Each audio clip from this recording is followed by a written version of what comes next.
You know what that is? Simply lovely. All right. What is going on, guys? Welcome back to a Simply Lovely podcast. My name is Corbin, and thank you for joining us here today. Joined with me is my beautiful host, Caleb. What is going on, dude? Nothing. Literally nothing at all. And it's all your fault. We were literally easily going to record this, and it had nothing to do with any of my equipment. We would have been here way sooner, but you decided to come home, which you're not allowed to do. You kind of got to stay where you're at. So, Yeah. no, we're a little late. my We're a little fault. late to the party, but that does mean by the time we're seeing this, we should only be a couple days away from a race preview for Shanghai. So hey, but we're here to react to the Australian Grand Prix, round 1 of the Formula One Championship in the big 2026. Corbin, how was the race? How would you grade the race? Just gut instinct. How would you grade the race 1 out of 10?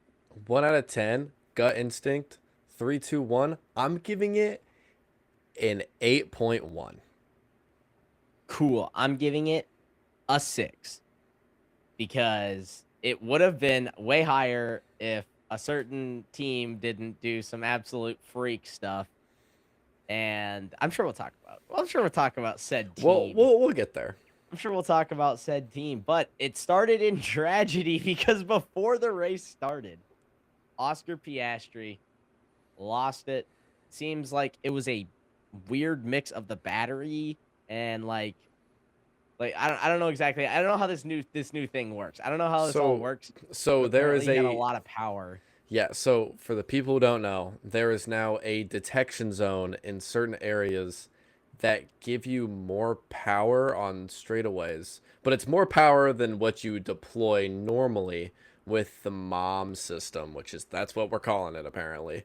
And so whenever he crossed this threshold, he got more battery power to unleash through that corner. And whenever he went over that corner and got up on that curb, whenever he upshifted, it revved the tires more due to the excess energy, and that's what caused him to spin out. I think that's probably the best way I can summarize it. And it was power they hadn't had before, right? It was like race power or something, wasn't it? Yes. But, I don't understand. I understand what I don't have a great gauge on exactly what was happening, but yeah, over the course of this week, I am going to watch videos and try and fully understand the new system, just so it's a bit easier to explain on here every time we bring it up. And we're going to bring it up multiple times throughout the season to help get this ingrained in your head, because this is what they're going to be running with, the years coming. So get it figured out now. So it's all electric, and Max Verstappen doesn't like it. Neither does Lando Norris. I saw he wasn't too happy about his car either, which is unfortunate for him considering his comments about Max. He can retire anytime he wants, which I defended him for, and now he's making me look stupid. So thanks for that, Lando. Yeah, but hey, you didn't let Max pass you at the end of the race, so there you go. I guess so. But the real one looking stupid here, sadly to say, is Oscar Piastri, because it sucks. But you know who looks real smart though? Whoever it was that predicted Oscar Piastri to have a disaster class weekend. Who is that, Corb? Do you know? Do you have any idea? I don't know. That's right. It was yours truly. It was me. The Australian Grand Prix curse did not let me down. In fact, it was before the Australian Grand Prix even started that the curse took full effect. So well, actually, let's go back on that footage. Did you say he's gonna have a disaster class during the race? I just said he's gonna have a disaster weekend. No, that's literally the category of the thing. It's a disaster weekend. Regardless of what I said, that's literally the point of the category, is a disastrous weekend. Yeah, we might have to check that. That's all I'm saying. Okay, if you want to start applying that logic, I will literally go frame. You apply that. You literally were saying you're gonna apply that logic. I did that for my surprise prediction, which is supposed to be a snipe of an exact scenario that happened. The good weekend and disaster weekend is literally called the good weekend and disaster weekend because you're predicting how they're gonna have the weekend. I don't know. So I fear you're just kind of being a salty idiot, even though you got a prediction right. All right, might only be one. Maybe 2. You can argue. We'll see. You'll have to argue. You'll have to defend one of your points. We'll see. But All right. but Well, either we'll see. way, that is an early lead for yours truly in the prediction title. Now, in fairness, it's only an early lead because we're not going through it point by point yet. But this was just like this Yeah. happened, and I don't know, some pretty smart people actually predicted something like this might happen. So, Yeah. just saying. So, Caleb, the question is, are we gonna end up doing the entire podcast and then chucking up the points at the end of each thing? That's just what to let the I'll people keep know? track of them over here, and then I'll tell them at the end again. I'll restate where everyone scored. That way we always have a nice clean slate at the end of each one. If we need to go back and if it's too close at the end of the year, we need to do a recount. But let's just say, based off this last weekend, it might be a runaway with the title. I might be cleaning up here in the prediction championship and in fantasy. Personally, currently in first place in the fantasy F1 league. He is. I'm close Corbin's second like behind 10 him. points behind me, but that's because we basically have the same team. We So, have the same team, just like it's like two I have drivers or Lewis, slightly. So Yeah. that's basically the difference. Anyway, so after Piastri crashed for the race, I did put like, is it the same issue as Max? I don't really know what happened with Max's. I can't imagine it's too different. It looked like a very similar crash. Oscar said it was like the battery like over revved his tires, Yeah. and that's what caused him to spin out. Max's rear axle literally It just broke. attempted. I would love you know. to sit here and be like, oh, it's clearly this. But the problem is I thought that the overtake detection zone was for the front wing to open. And then I find out after the race that it's just a battery boost to open. You see, I didn't look at the regulations literally at all. All right. I just knew things were changing and DRS was gone. But yeah, after that, everyone got right up to the starting box, and the 5 lights came on, and it was lights out, and Mercedes got a 30-minute lead, except they didn't because Ferrari, with the rocket-propelled launch off this, as well as seemingly, I don't know that it was wheel spin. Something happened with Kimi and maybe George. Like they kind of got slowed up there, and the Ferraris launched off into the lead early. Where did Leclerc qualify? 4th? I believe he was. Let me pull up the qualify. Yeah, pull up. What happened there at the start? I'll get the exact information. So Leclerc qualified in 4th, and Hamilton qualified all the way back in 7th. Yet they left the first corner in P1 and P3 respectively. So yeah, which was pretty insane. And they went forward, and a certain person actually went. Well, I tried to go backwards. Apparently, Liam Lawson's car just didn't start.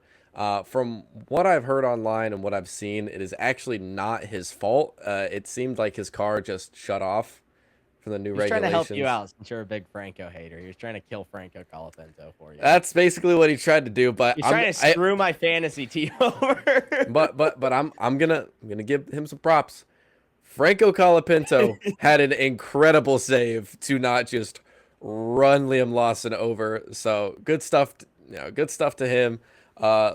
Sucks for Liam though, because he qualified P9. Probably would have ended up getting some points, but Yeah, just here, I found an image here just to show how chaotic, how insane of a save this was. Okay, or it just won't open for me. You can keep talking while I try to open. Yeah, so the image is pretty crazy. What's funny is they didn't show it on the original broadcast. You could only see it in the background of like some the start, and so a lot of people missed it unless you saw it online. I think they maybe and then showed it. They showed it in a replay later. They showed it in a replay later, but I mean, it was crazy close. So no one crashed here. Just to point that out.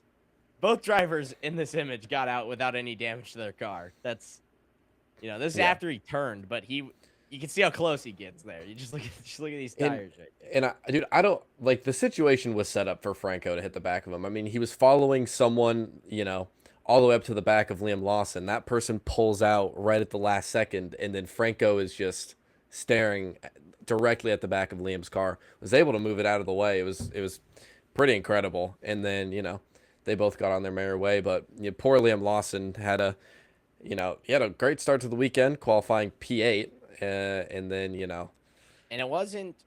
But on top of that, speaking of the Racing Bulls, it wasn't just the Ferraris who had a great launch. Arvid Lindblad got out. Was he in P3 for a second, or was it P4? I can't remember. It was in P3 before he was Lewis in P3 got around him. And then Lewis got around him. He was P4, and he like held that for a decent bit there. It was impressive. He fought Max a bit.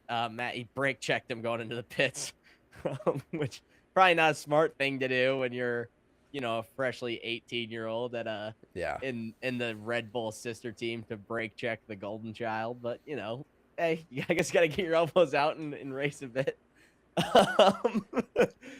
Yeah, but Arvid Lindblad, he was defending a bit. Clearly, Max is having trouble, like getting just like he can't. Something's not clicking with Max in this car. He's not able to do his freakish Max Verstappen thing where he just can fly by everyone easily. He ended up winning driver of the day because he did the strat where you just qualify at the back of the pack and then pass everyone slower than you. Yeah, he did the Checo strat. It's kind of weird when we're looking at it because, as we'll talk a bit more as we go through, Max ended his race P6 and he was only in front of like lower tier teams. He was the technical slowest of the top 4 teams that finished the race. He was the worst of the best, besides, of course, Isaac Hadjar, which we'll get to. That's why I literally just said finish the race. Technically, he was ahead of Oscar Piastri, too, by that logic, Corbin. So way to go there, bro. Yeah, well, I was gonna make it a little bit of a segue so we could talk about Isaac Hadjar. Well, hold on. Let me check my notes. Let me even see if you even transitioned to the right thing. No, you didn't, because first George and Charles Leclerc were fighting back and forth. Oh, okay. We're gonna go in chronological order.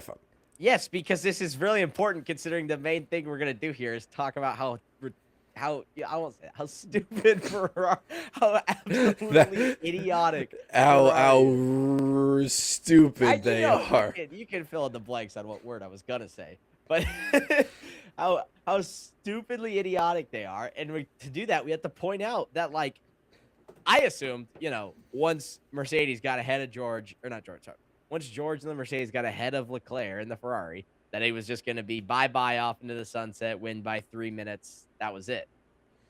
But that's not what happened. It's not. Okay, fine. Don't take over. Yeah. I was laying it up for you to talk about. Well, it seemed like you were just going to go in, but yes, Charles Leclerc all of a sudden just. No, there's no chemistry. You should stop watching this podcast. Go support. Okay, you can't just stop talking. Just keep talking. No. All right, fine. This is now. I'm taking your camera off screen. No, I'm taking your camera. I'll stop the recording. Oh, we got it. But anyways, Charles Leclerc ended up actually battling back and forth with George Russell, which a little bit of a dogfight. If we could get that all year, I would be super pleased. I would be super happy. Hold on. Now your camera actually is broken. 1 second. No, it's not. It is for me, unless that's just... Hold on. Let me make sure. Okay. I think it's just for you. No, I pressed a button, and it froze on my director screen here, so it tweaked for a second. Oh. Okay. Sorry. Anyways, Charles fights back and forth with George. They ended up passing each other back and forth how many times do you think? Multiple times. There was actual overtakes in the first few laps, going back and forth, all across the field. Really, it wasn't just George. Yeah, it wasn't just them and Charles. But look, the Mercedes, that thing looks pretty quick when it's got clean air. But that being said, the dirty air, it's still a problem. But drivers seem to actually be able to drive in the dirty air a bit. Their tires weren't just melting. Charles was following behind George really closely. And there's a little less of a toe because the wings all opening. So, aerodynamic nerd stuff. Adrian Newey type stuff. So, no, Adrian Newey is designing death boxes. Sorry. 2010's Adrian Newey. My bad. Okay, in fairness, Adrian Newey isn't the reason that car's a death box. But well, yeah. But the point is, they're actually following each other, which is good because maybe that means we'll get overtakes this year through most of the races, not just Australia. I guess we'll see. The Ferrari actually looked competitive. And then Franco got the Colapinto and go penalty on lap 9. Which is pretty incredible. I don't exactly know what that was for.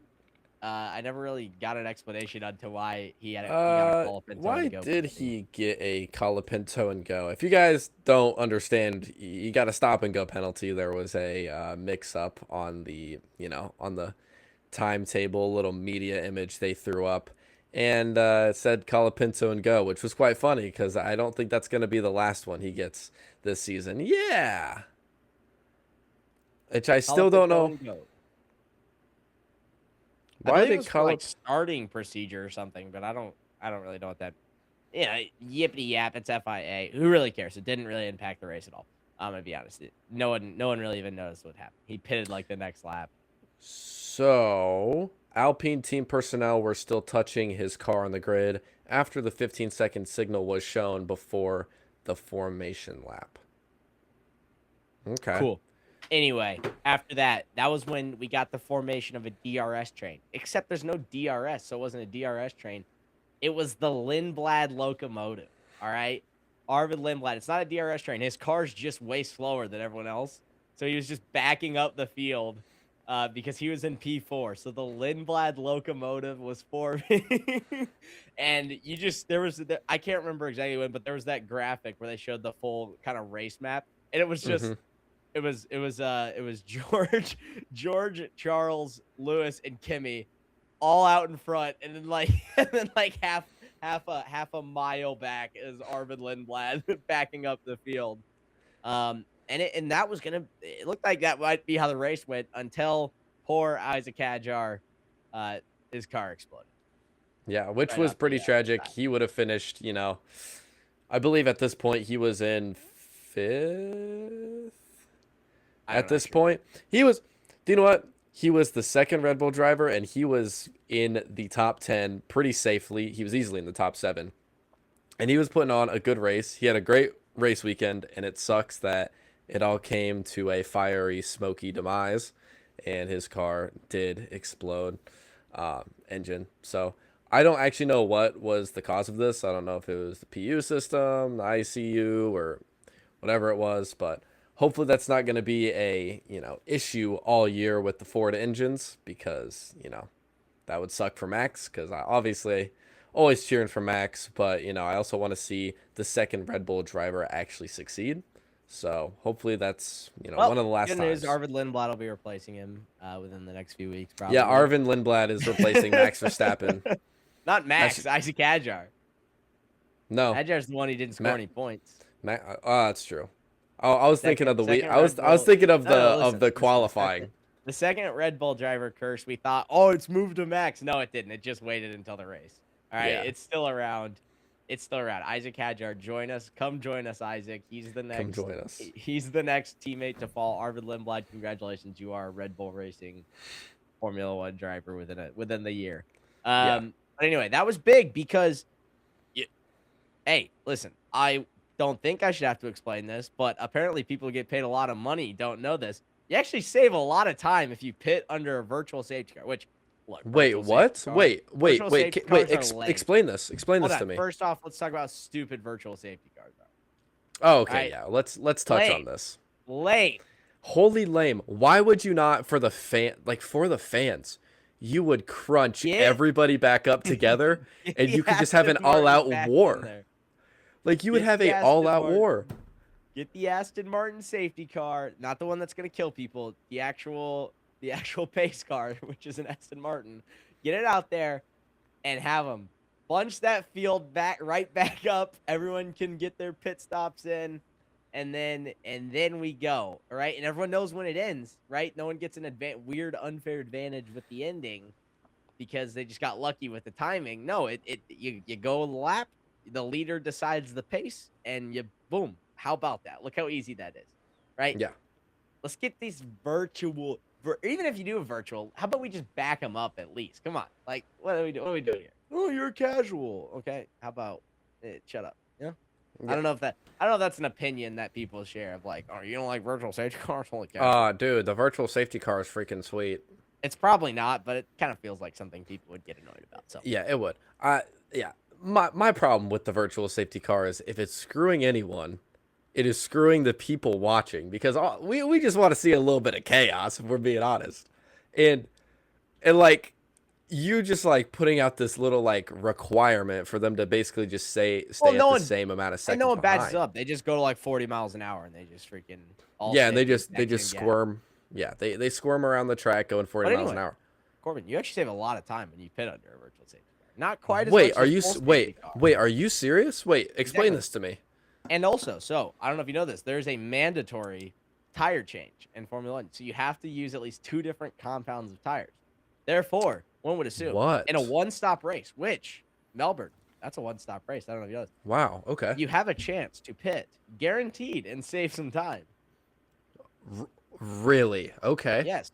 Yeah, Wow, you this can this actually- is you can very get your interesting. pit out of the way early, save the time, and then you don't have to pit again. Wait, that's such a good Why are you idea. explaining this like it's 5? Because there's a team who's fighting for the race win who thought, well, we'll just gamble that we get a full safety car or whatever later, a red flag, whatever they're gambling for later in the race. Because Ferrari. What? Hindsight? No, it's not. Because guess what? George Russell pits. At a minimum, the guy following George Russell should absolutely pit. Yeah. Because you know what's going to happen? Wait, what's gonna happen? So basically, they're going to come out, and they're already the faster cars. Their outlap's going to be fast. On top of that, eventually Wow. you'll have to pit, and you'll lose the full amount of time. Most likely. Because they're not under the And virtual even if you- safety even car if you- anymore. Even if you pit under a virtual safety car later, they already undercut you, buddy. It's called an undercut, which means that they pit before you and they get ahead of you.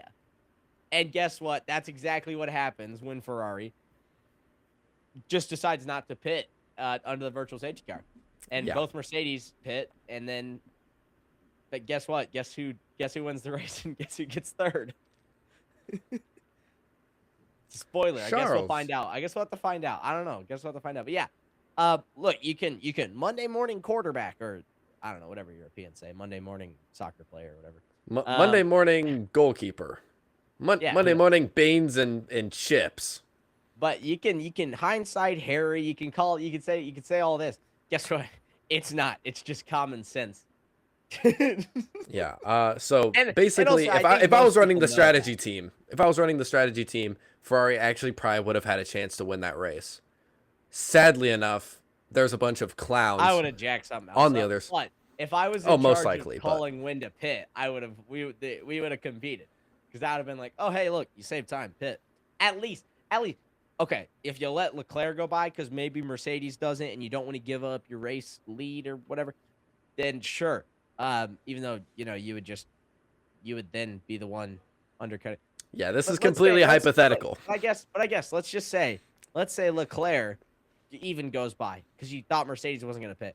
The second one of them pits, you should send your other driver to follow him. And you Mhm. know who else knows that? 7-time world champion Lewis Hamilton comes on the radio and he's like, one of us should have pit. And Ferrari's like, we are checking. The seat is full of water. Yeah. Long story short, Ferrari, they don't pit under the virtual safety car. But that wasn't their last chance because Valtteri Bottas decides to have this his was the car best explode. one. Yeah, so Ferrari still going to get undercut at this point, mind you, but they're bailed out. They're not going to lose all the extra time for pitting with no safety car, for pitting on a full race. That is until, Corbin, if you wanna take if it I from if, here. if I want to take it from here, actually, so we were watching the race together. Caleb gets up to go to the bathroom, and Valtteri's engine explodes. Whatever happens, well, he parks it up by the pit lane. You guys don't know, if the car is parked up by the pit lane or just somewhere around, they do end up shutting down the pit lane, so none of the marshals get hurt or ran over. So they didn't shut it because no marshals were up there yet. And look who's coming around the corner. Ferrari is making their way around the track. But what was so odd is they saw Valtteri's car pull over to the side and they thought to themselves, oh, we can probably just keep driving. He'll probably just make it into the pit lane himself. So that didn't happen. So the Ferraris fly by the pit stalls and VSC gets thrown. And by the time they make it back around to the pit lane, oh, look at him. Look at Valtteri. By the time they make it around to the pit lane, they shut it.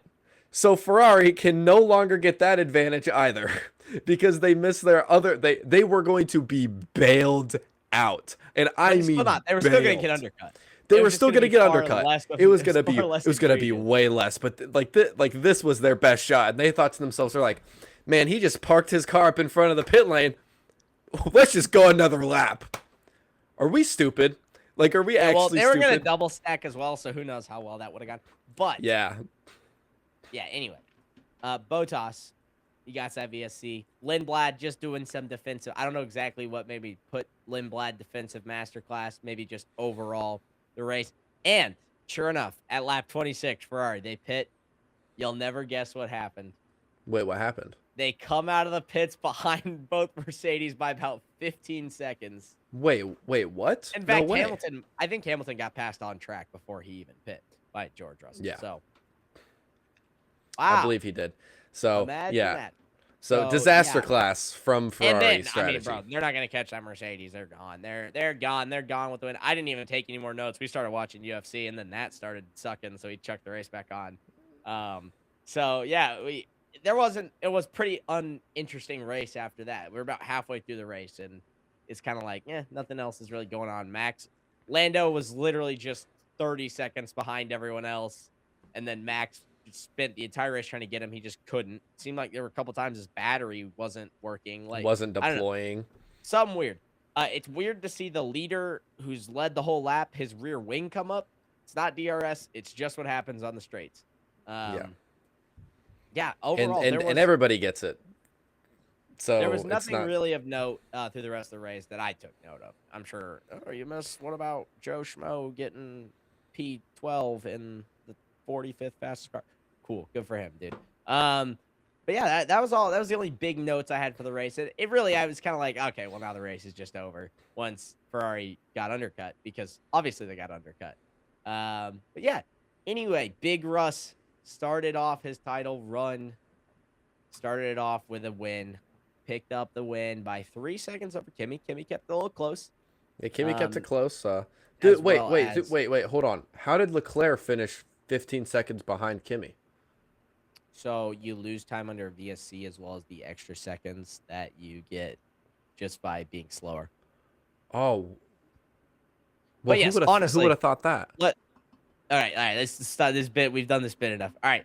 Let's just look at it though. It's like, look, we thought Mercedes was going to be 4 light years ahead.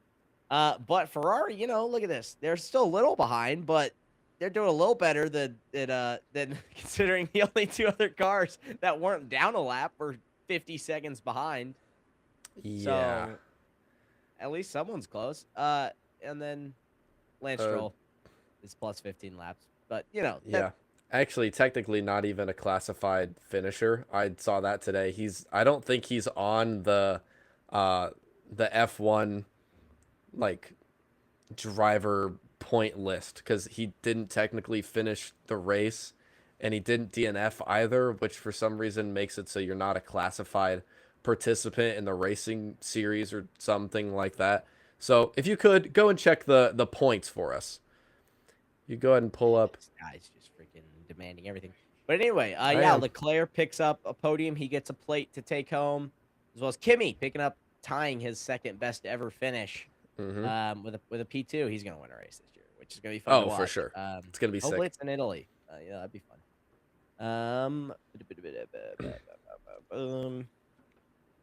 I believe in you. 26.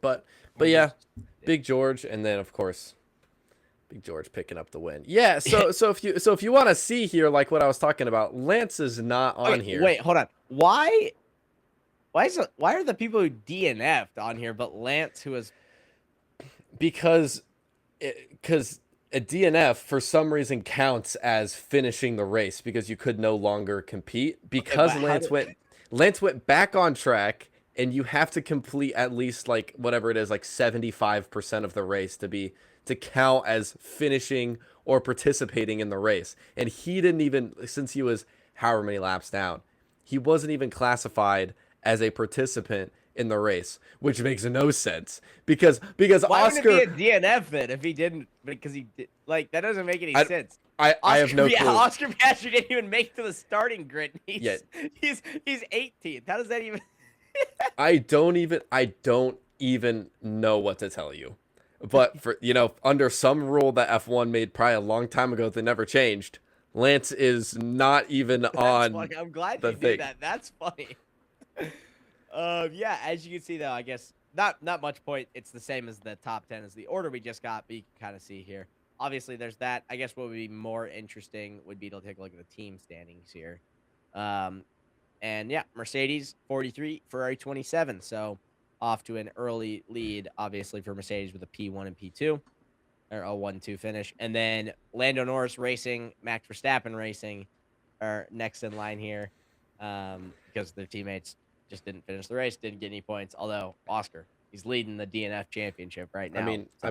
Okay. I guess then you could also call it Oliver Behrman Racing and Arvin Lindblad Racing and That Gabby is Bortoletto true. Racing and The only Pierre reason I Gasly wouldn't- Racing. The only reason I wouldn't is because they actually finished. That's just the only reason I would call it that for now. But you know, Yeah, but Yuki would finish his races last year, and it was still Yeah, Max but- Verstappen Racing. yeah, but I mean, point discrepancy matters. I feel like we're going with that. You know, just Yeah, I guess so, but we'll see. I don't expect McLaren to stay as Lando Norris Racing all year. no. I would People be are quite probably in the shocked if comments. Oscar Piastri goes completely scoreless in the entire year. And in which case, that would be insane. But yes, nothing too uneventful. Mercedes fastest. I guess the only thing that was a bit of a surprise, Ferrari second fastest. So, and really could have won the race. So it'll be interesting to see a race where they don't completely jack up the strategy. Mm-hmm. Yeah, Right. and I wonder if it was, car dependent, if Ferrari was just good on this track, but it seems like their pace was It might be their really launch. So The launch speed is their biggest advantage. The thing is that Mercedes is faster in a straight line, so whenever we get to those tracks like Las Vegas, Jeddah, even Coda and some other places, I think Mercedes are going to be really good there. But if you want to know who goes the fastest in a straight line, Franco Colapinto was the fastest man on track. So all right. Oh, yeah. I mean, if you want to finish the sentence, I was also just gonna shout out Pierre because he won me $20 this weekend. So shout out to him for getting P10. George, but... And well, okay. But realistically, that was strategy, a lock. Realistically, Ferrari's strategy team won you 20. Actually, here's what won me $20. Ferrari strategy team, Oscar, Isaac Hadjar, both like their cars exploding, and then Liam Lawson, his car just failing to start on the restart. All right. Speaking of winning money, even though this is literally just arbitrary for bragging rights, let's go through the predictions. Oh yeah. Oh, also the IndyCar prediction. We both were wrong. Alex Palou or Pato Award didn't win the race. Joseph Newgarden won the race. So Alex Palou DNF'd actually, which is rare to see. He got terrorized. Yeah, by Rinus VK. Yeah. Oh, bang, bang, bang. Okay. Anyway, pole position. You predicted, Corbin. Do you remember who you predicted? I think I said Big George. You got Big Russ, who got pole 1 point early for you. We already established I did get a point for the Piastri Disaster Class pick. Mm-hmm. But before that, my pole position, Charles Leclerc. No, he didn't get it. He was fast, though. He was fast. He was quick. I was getting a sniff of something, just not fast on the wrong day. But no point there, obviously. And then, Corbin, my disaster was Oscar Piastri. Do you remember your disaster? Didn't I say they were going to sweep the track for gravel at some point? That was your surprise pick. This is disaster pick. Oh, my disaster pick? My Mazda pick? I actually don't remember. You had Alex Albon, who did not have a disastrous weekend. He had a very normal weekend. It was like nothing too impressive, nothing disastrous. He just didn't know. He finished P12. He beat his teammate, so automatically it's not going to be a disaster weekend. Yeah, it's not a disaster. Literally nothing. He didn't crash the car, so I mean, yeah. But even that's fair. you can still not crash. Like you remember last year, like Alpine 45 seconds behind. 45 seconds behind it. Swapping Behind 18th. position for P19. It's like that would be still a scenario where you don't crash the car. But yeah, very. Wasn't like Alex Albon's not like writing home about this weekend, but it's not a disaster, massive pick by any means. Unlike Oscar Piastri, who didn't even start the race. Yeah. Good surprise. Mine was looking real good on Saturday. I said Isaac Hadjar, who got P3. I was like, let's go. This is awesome. My overperforming driver. It's going to hit. It was a great pick. And then his car blows up. And I don't get the point for it, which sucks. Corbin, do you remember your good pick? No. take a guess. Who would you predict to overperform? Did I pick Pierre? You picked Pierre. And he scored me a point. You're gonna have to try to argue this one for me because I have to argue this. Realistically, if you want to see, I'm saying like if you, I think you can. I can argue this. He started in P14. He was stuck in a DRS train.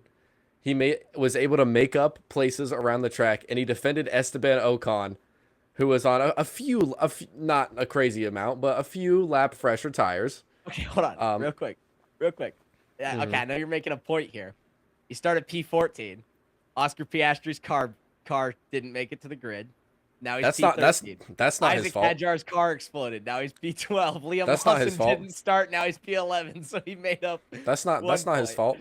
I'm just saying, you know, you're not. It's like he's not master class swerving around people. It seems like he's driving an Alpine and he managed to bring it into the top 10.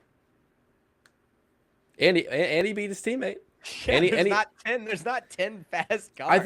I think the biggest reason he was successful. I will give it to you just one time because we've been used to Alpine being boats in the back of the grid. So it's like, you know, but you know, P10 is not gonna be the benchmark for lower tier team having a good overperforming weekend. If you claim Pierre Gasly's going to be P7 in the championship, we're going to need a lot more. Yeah.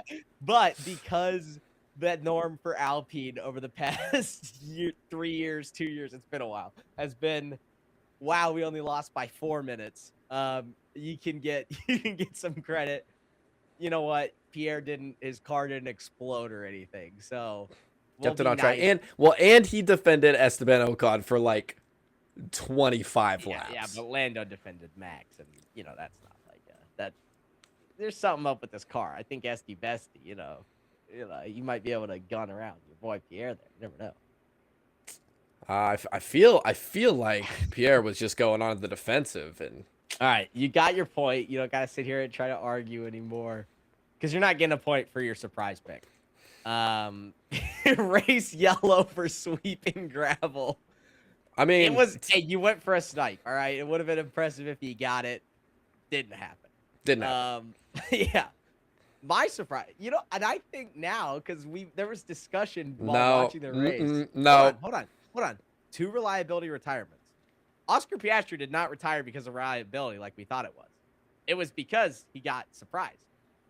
He got snapped surprised and lost his car. All right? So I said 2 exact reliability retirements. All right, the only retirements in the race, right? Hold on, now I gotta freaking pull it back up real quick. The only retirements in the race were, let's go through this. We had, oh wait, no, because of Nico. I totally forgot about Nico. Did not start. That's gonna screw me over. So I'm not gonna get a point for this. I totally forgot Nico did not start the race because I didn't word. If I had worded it better and said 2 reliability retirements during the race, I would have sniped it dead on. But unfortunately, I totally forgot Nico's car did not start the race. He got wheeled off the grid. So, other than that, what I was about to argue was obviously Hadjar, reliability, Bottas, reliability, Piastri wasn't reliability, but I kind of forgot Nico existed. Yeah. Which makes and he said the Astons don't count, so. Yes, and Aston's okay. Because I was going to say 2 reliability tires, Corbin was going to go, hold on, Aston Martin's 1 too. And then I was like... So I was like, yeah, not Aston, not counting Aston. So we were ignoring Aston Martin. I was close, though. Honestly, I was a little closer than I thought I was going to be. But yeah, for sure. Freaking Audi's car isn't starting for whatever reason. I totally forgot that happened to Nico. Because I was looking at this list here, and I was like, hold on, did I actually snipe this? And I didn't. So. Unfortunate. Yeah. Anyway, that's the overperforming, underperforming, and surprise picks. And then. And as well, we also did pole position earlier. P3, Corbin. Who was your P3? Do you remember? Dang, you sniped this? Hold on. You got Charles Leclerc in P3. Did I? I was going to say, I think I picked Charles. I forgot you got that. All right, I might be about to re-argue your freaking Pierre point. It's already stamp of approval. This thing's done, bro. I'm gonna be way harsher in the future. I'm just saying. I gave you that one because I predicted him to come dead last in the title. Not him specifically, but Alpine. I was like, they got to prove it. You know what? They kind of proved it. The car faster. So we'll give you that. We'll give you that for Pierre. But anyway, yeah, you did get Charles Leclerc P3 on the podium. We both went 2 for 3 on our podiums, which I guess is a spoiler. I predicted Max Verstappen, which, blame whoever you want. It's not my fault. All right, Max's car died, unqualified. Yeah, P2. I went with big Kimi Antonelli, who did get P2. So, yeah, there you go. Kimi Antonelli P2 scores me a point. Your P2 was Max Verstappen. Yep. Insert my argument a second ago. Not our fault. Max's car died. Blah blah blah. Rear axle. And explosion. the winner, we both went with big George Russell, taking my weekend total to 3 and yours to 4 with an asterisk. No, I'm kidding. You got 4 because I'll let you get a Pierre cheese, but I will be calling cheese at some point in the future, most likely. So yeah, it's a 4-3 lead for you, leading the champ. You're leading the predictions championship. But we do have a sprint weekend next week. Yeah, So, which might get a bit points on crazy. the You board. can take home a big points. haul. A So lot of points on the board. Just a reminder where we scored our points. Corbin with the pole prediction is what's leading it for him. With Big Russell, I had Charles Leclerc. Did not hit. Disaster weekend. I scored a point there with Oscar Piastri. Overperforming weekend. Corbin got a point there with Pierre Gasly. I predicted P2 in the winner correctly. Corbin predicted P3 in the winner correctly. Big Russ scoring big for Corbin. 2 points from Big Russ alone. Come on. your I mean, here. we're basically best friends. So That is true. Hold on. There's something suspicious going on here. There's some suspicious tampering going on here, right? If there's a weekend you don't predict Big Russ to win and he just so happens to bend it into the wall, I'm calling some cheese, all right? I have photographic evidence that you have ties. Also on the week I predict Alex Palou to win. He DNFs. I also have photographic evidence. There's something suspicious going on. There is photographic evidence that I am also best friends with Alex Palou and Now, in Colton fairness, statistically speaking, I'm going to predict Alex Palou to win every single IndyCar race. So it's going to happen at some point. But that's beside the point. Because that's just being stupid to not predict Alex Palou to win every race, in my opinion. Yeah. Yeah, unfortunately, I do have to... You predicted him to not win the championship, which is certainly interesting. He's not leading it for the first time in 2 years, basically. Pato's actually ahead of him in points, so... Who is leading the championship? In IndyCar. F1 section done in the race. We're done with the Joseph race reaction. Newgarden. Joseph. Actually? Yes. Interesting. It's stupid. Suspicious. Let's check that car. No, dude, we actually should check this car. Something's not right. Guys, this car is great this weekend. I wonder why. Let me hit my little Mater turbo boost thing on the back of his car that's making him go faster. Yeah. Anyway, we got to wrap it up here. That's our race reaction. We'll be back later this week for a race preview already. We're already back. It's so good to be back in season for Shanghai. It's quite a beautiful thing, sprint weekend. So we're going to get a lot of action on track. I think it's going to be very interesting. Shanghai, probably not going to get a lot of action on track. But there will be a lot of cars going around. There will be a lot of cars moving on the track for sure. I do wonder if Shanghai will be better comparatively than, I guess last year wasn't the most, the worst Shanghai race I've ever seen. Than Monaco. Shocker. Anyways, that's going to wrap up our episode. My surprise prediction is that one car is going to get overtaken. Bro's not going to hit. Are down below for either of us. You can check us out on audio platforms, wherever you want. It's all in the description somewhere. I'm not going to say below anymore because maybe YouTube will update it and they'll put it above the video because YouTube likes to change stuff for no reason. So you can check out all the links down below. Oh, I just said it, dude. It's too much of a habit. No, you sold. I literally just finished saying I wasn't going to say it. All right, I'm not going to talk anymore. You got to outro it. Yeah, so if you guys want to, go check out my WWE content in the description on this video and or podcast. Wherever you're watching this, because you could be watching it on YouTube. Hold on. It might not be a description. There's links somewhere. Check them out. There's okay, yeah, my Edge browser has a link in it right now, bro. We might not have any eyes anymore. Who knows? Okay, you're acting ridiculous. If you're 500 years in the future watching the 2026 race reaction to Australia for some reason, dude, could you imagine that? Imagine Wally, but like he just walks in, they're just watching 2026 Australian Grand Prix race reaction for no reason. From a Simply Lovely podcast. Just like, dude, what you watching? It's like 2028. I'm just watching Anyway, Peak, we're bro. done. We're leaving. We're getting out of here. We're going bye-bye. Yeah, we're done.